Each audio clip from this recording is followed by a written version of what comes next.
So fellas, today I want to give you kind of an overlook of how loot works inside of New World once you hit level 60. Now, this was frustrating for me, so much so that I almost quit the game over this, as I felt like all the work that I was doing was just being wasted. And for about 2 days there, I was grinding in ways that were just not optimal. And all the gear that I was getting seemed to be running into a cap. Or if I was exceeding that cap, which is somewhere around 500, it was only like 501 or 502 or 503. And for the most part, I felt like everything I was doing inside of dungeons, even in-game dungeons, were just a waste of time. You see, the reason why this was disheartening is because I had gear already at 520 that I purchased from the faction vendor. So in the least, my gear should be dropping somewhere around 520 plus. And I'd already done some of the side quests post the main story quests, which unlocks those in-game expeditions, which drop gear anywhere between 550 and 570. So surely all of my gear that I'm getting should be dropping somewhere in the mid 550s, which by the way, 600 is pretty much the cap, and you can kind of exceed 600 through various means, which we will get into in this video. Turns out, guys, that any gear or weapons that you get inside of New World, which was not received as a drop, won't count toward that overall gear score. The game only takes into account things you have earned. I guess this is like New World's way of making sure that people can't just go in there and buy up the best gear and go straight to the finish line and start getting 600 gear score items. I understand it. I really do get the logic behind it. It was just annoying that we had to go through a number of days trying to figure out why the hell we weren't getting loot at what we thought was our average score level. And that's why. It's because the game only takes into account what is actually dropped for you, which by the way, you don't have to have your highest gear score items equipped. Similar to like Destiny 2, it already takes into account your new average gear score the moment a higher gear score item drops. And if you're wondering why gear score is even important, the higher and higher the gear score of the item gets, the better the passives. Just to give you an example of what gear score does for two identical drops. This is a Terra Crash at 520 and a Terra Crash at 515. Notice the 520 is doing more damage. Not only is it doing more damage though, it even has more in its stat distribution, more strength in the same constitution. And this is only a difference of 5 gear score. So you can imagine how big of a difference this would be at 600 gear score. Now let me get into how you're supposed to raise your gear score between 500 and 600. At first we tried dungeons. We thought maybe we just need to go in there and grind down dungeons, as we know that some of these in-game dungeons drop legendaries. Well, legendaries don't just come out as 600s either. If your gear score is somewhere around average 505 or 510 or something like that, even if a legendary does drop for you, it's gonna be at that level or just a little bit above it. Ideally, and this is where the game gets really funky, you want to wait until you get your gear score up to start doing those expeditions to grind for those legendaries, preferably somewhere between 590 and 600 average gear score. So where do we go then?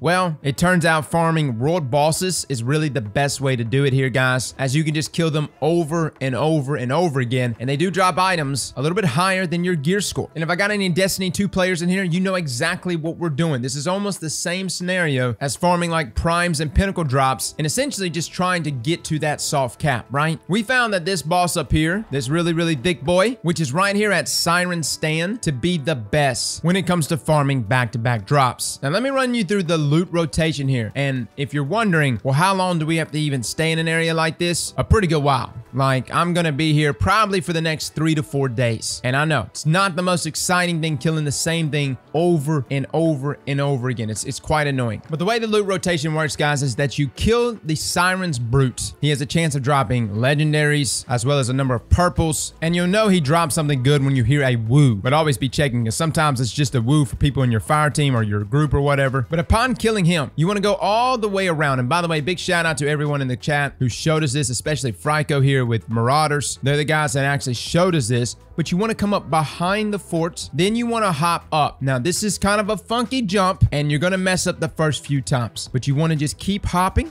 literally get right up against the fence line, and then just kind of caddy your way across, jump up, and then jump up the ledge. And the reason why you want to get right here, the first time you do this, you'll have an ad already waiting here, but there will be an ad that spawns here the moment the gate respawns as well. You want to kill that ad immediately. And when I say immediately, as soon as the gate spawns, you want to immediately be attacking. Normally, I have like an AoE attack for my great axe, and I immediately just spin to win right as the gate is spawning in, so I get credit for the kill. And that little boss up there, or that ad, has a chance to drop purples as well, which of course contribute to your overall gear score. So you have a chance back to back to have 2 drops right on top of each other with one of the faster respawn rates amongst bosses in the game. It's like somewhere around 3 to 4 minutes. And it's because you're killing that ad up top, it's somehow contributing to the brute in the middle respawning. Pretty much the moment you kill that ad up top, you'll see the brute respawn, and that's when you hop down and kill the brute. And then upon killing the brute yet again, it's rinse, repeat, guys. You run all the way back around, you hop over the fence line, you caddy your way back to that platform yet again, and you wait for the spawn. Now, obviously, this is not the most exciting thing to do in the game, but realistically, guys, currently, this is one of the best ways to get your gear score up. Now, the reason why this is one of the best ways to get your gear score up is actually for a number of reasons. Number one, corrupted portals, which was actually going to be the way we were going to raise our gear score up fairly quickly, is for some reason bugged. And these are the level 65 corrupted portals. We actually completed one the other day. We were super happy. We were going in to get our loot, and then suddenly we were told that our tier 5 Azot staff just didn't work, which is the reason why you don't see people farming up level 65 corruptions, which honestly would be one of the best ways to get drops, raise gear score, and of course, more Azoth. Now, just as an overview real quick before we get into crafting, because I do want to talk about crafting. Again, fellas, the way gear score works in this game, you don't have to wear your highest gear score items. You just have to have it with you. And the only thing that contributes to your overall gear score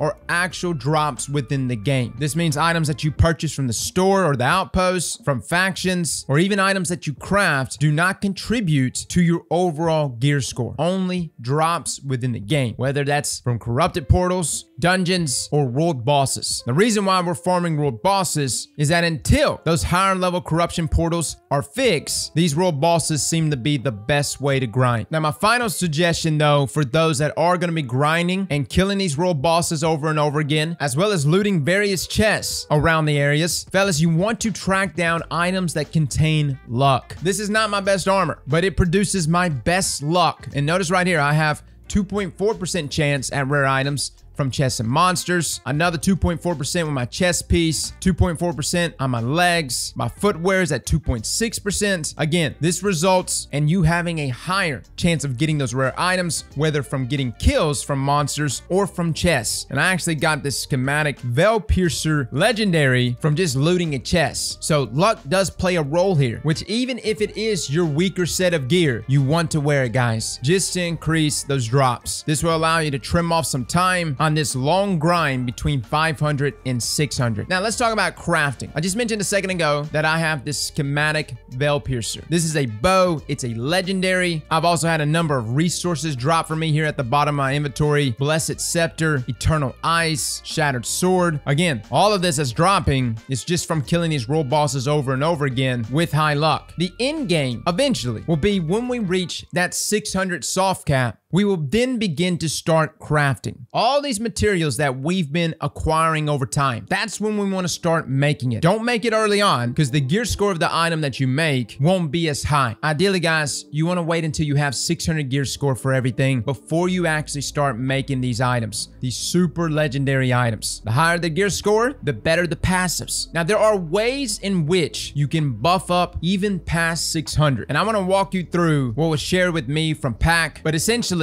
by combining a number of buffs, you can raise to a possible 620 gear score for your items. And this is through crafting or even world drops. But looking at the buffs that I really want you to look into, and again, some of these I'm really starting to just now get familiar with, but you have that plus 25 by having 200 in a crafting skill. So if you're crafting a sword and you're dealing with weaponsmithing, having that 200 will grant you that plus 25. Gear buffs can also provide plus 15. There are certain gears that you can acquire that will give you buffs toward that items. Again, this is something that I'm still coming across. Epic materials, which can give you the whopping plus 45. Food buffs. This is where cooking starts to get important as well, or at least if you know someone that has good cooking. You can also have cooking, which can contribute to your items dropping higher at plus 15. House trophy buffs, We were actually buying a house yesterday. We ended up going through and putting some trophies on the wall. Now, currently, they are just minor trophies. You have to earn some of the items to make those major trophies, but essentially a house trophy buff times 3 being the maximum at plus 15 can also raise that gear score, and then also settlement project buffs can give you that plus 5, giving you a possible chance at crafting a 620 gear item. Now, if you're looking at this and you're already thinking, dude, this is way too much. You're telling me I gotta get 200 crafting. I gotta get items that can give me gear buffs, epic materials,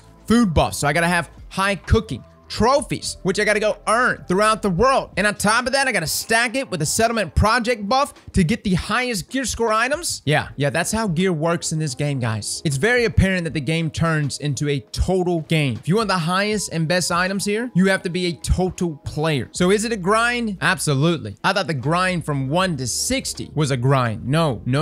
From this point on, this is where the grind really kicks up. Now, the question is, will overall having 620 gear score items make that big of a difference? Well, we hope. And if you can imagine having stacked legendary gear, that gold gear in every single slot, which by the way offers improved passives overall. But then the real end game is when you actually start tying things to whatever weapon that you're using. Take for instance this Whisper of the Wood sword. Notice right here it has pretty good passives, plus 15 strengths, the crit hit chance, the multiplier, all that good stuff, right? A simple gem slot. But then it says empowering whirlwind blade, where its base damage is increased by 20% while performing a whirlwind blade attack if 3 or more enemies are within the radius of the attack. And then of course you got keenly fortified and enchanted. Those are pretty much still there and present on the purple epic versions, but it's those passives that you're working hard for on top of things like empowering whirlwind blade, which ties directly into the weapon that you're using. And we're pretty sure this stacks. There are also gear items in the game, your actual armor, which dips into the abilities of your swords. So imagine having 5 pieces of gear. And by the way, this is just theoretical, but imagine having 5 pieces of legendary gear,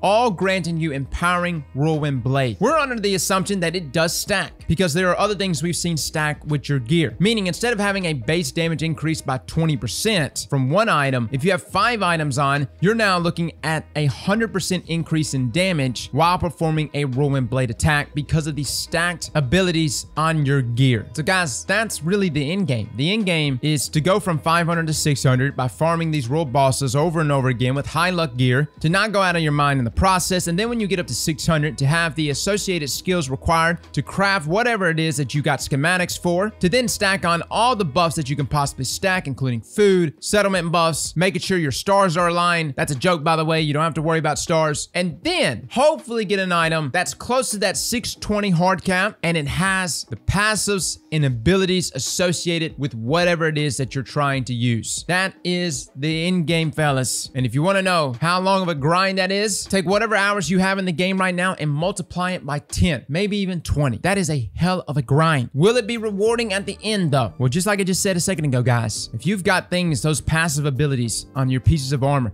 that can also stack, that you can get on each piece of item, yeah, it will matter. You will be substantially stronger than everyone around you. And see, that's the separation. It's apparent to me that New World wanted to make the grind from 1 to 60 somewhat long, but not like too terrible. And then post 60 is where the grind really kicks up. That's when New World really opens up its RPG elements. So guys, I just wanted to explain everything here in one condensed video of how loot works inside of New World post 60. If you were like me and you were getting frustrated about everything in the short term, my best suggestion to you is farm out world bosses, and there may even be better world bosses than where we're at. We went out though in the world though and tried out a number of them. We found that this was really one of the best in regards to respawn rate and other things. Hopefully level 65 corruption portals will be fixed soon, as I think the chests that you get from those will reward you very good items and contribute to that gear score potentially better than these world bosses. And if that is the case and that does get fixed, we'll be making this video again. But if not, as of right now, post 60, if you're looking to optimize your time and get the highest gear score items, schematics, materials to eventually craft the best items in the game, this is the way to go. Well, fellas and ladies, thank you all for coming and watching, and as always,